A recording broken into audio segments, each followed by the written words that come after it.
بسم اللہ الرحمن الرحیم۔ رکوع نمبر 7 یہاں سے شروع ہو رہا ہے۔ شریعت کے مطابق فیصلے نہ کرنے والے کافر اور ظالم فاسق ہیں۔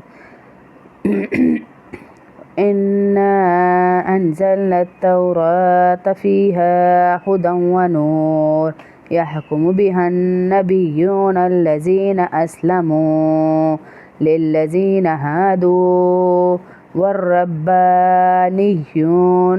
وَالْأَحْبَارُ بِمَا اسْتُحْفِظُوا مِنْ كِتَابِ اللَّهِ وَكَانُوا عَلَيْهِ شُهَدَاءَ فَلَا تَخْشَوُا النَّاسَ وَاخْشَوْنِ وَلَا تَشْتَرُوا بِآيَاتِي ثَمَنًا قَلِيلًا وَمَن لَّمْ يَحْكُم بِمَا أَنزَلَ اللَّهُ فَأُولَٰئِكَ هُمُ الْكَافِرُونَ۔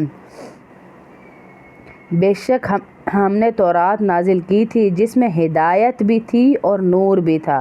تمام نبی جو اللہ کے فرما بردار تھے اسی کے مطابق یہودیوں کے معاملات کا فیصلہ کرتے تھے، اور تمام اللہ والے اور علماء بھی اسی پر عمل کرتے رہے، کیونکہ ان کو اللہ کی کتاب کا محافظ بنا کر بھیجا گیا تھا اور وہ اس کے گواہ بھی تھے۔ یعنی کہ تمام انبیاءوں کا کہا جا رہا ہے کہ وہ گواہ تھے، محافظ تھے، اس لیے ان کو کتابیں دی گئی تھی، تورات بھی دی گئی تھی، ساری کتابیں۔ اور لہٰذا اے یہودیوں، تم لوگوں سے نہ ڈرو اور مجھ سے ڈرو، اور تھوڑی سی قیمت لینے کی خاطر میری آیتوں کا سودا نہ کیا کرو۔ جیسے پہلے بھی بتایا تھا، فتوے وہ پیسے لے کے دے دیا کرتے تھے آیتوں کو رد بدل کر کے، تو اس سے منع کیا جا رہا ہے کہ لوگوں کا ڈر نہ پالو، میرا ڈر رکھو، اور جو لوگ اللہ کے نازل کیے ہوئے حکم کے مطابق فیصلہ نہ کریں وہ لوگ کافر ہیں۔ اب اس میں جو آگے والی آیتیں ہیں اس میں 3-4 واقعات ہیں، وہ واقعات کل پڑھ لیں گے، ترجمہ آج پڑھ لیتے ہیں۔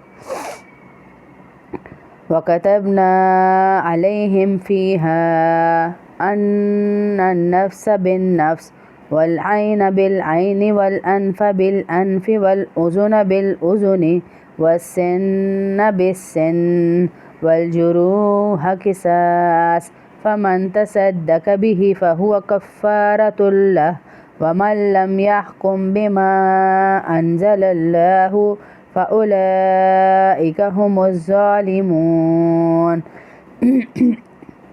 اور ہم نے اس تورات میں ان کے لیے یہ حکم لکھ دیا تھا کہ جان کے بدلے جان، آنکھ کے بدلے آنکھ، ناک کے بدلے ناک، کان کے بدلے کان، دانت کے بدلے دانت، اور زخموں کا بھی اسی طرح بدلہ لیا جائے گا۔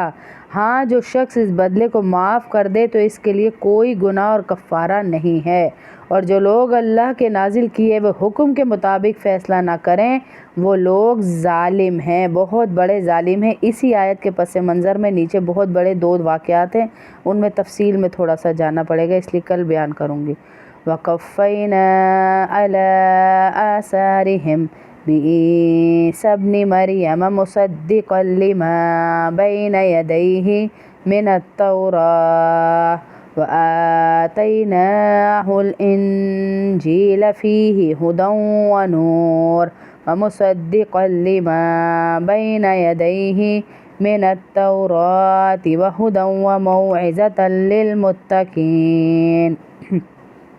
اور ہم نے ان پیغمبروں کے بعد عیسیٰ ابن مریم کو اپنے سے پہلے کتاب یعنی تورات کی تصدیق کرنے والا بنا کر بھیجا، اور ہم نے ان کو انجیل عطا کی جس میں ہدایت تھی اور نور تھا، اور جو اپنے سے پہلے کتاب یعنی تورات کی تصدیق کرنے والی اور متقیوں کے لیے سراپا ہدایت اور نصیحت بن کر آئی تھی۔ وَلْيَحْكُمْ أَهْلُ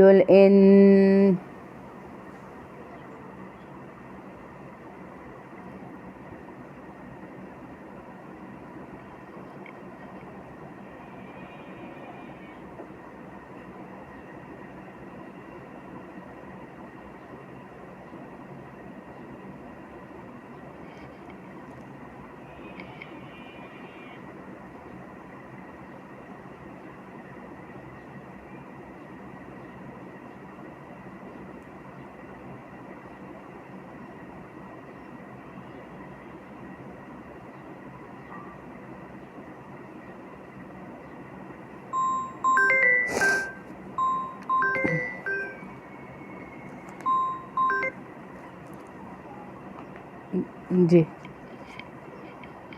جی جی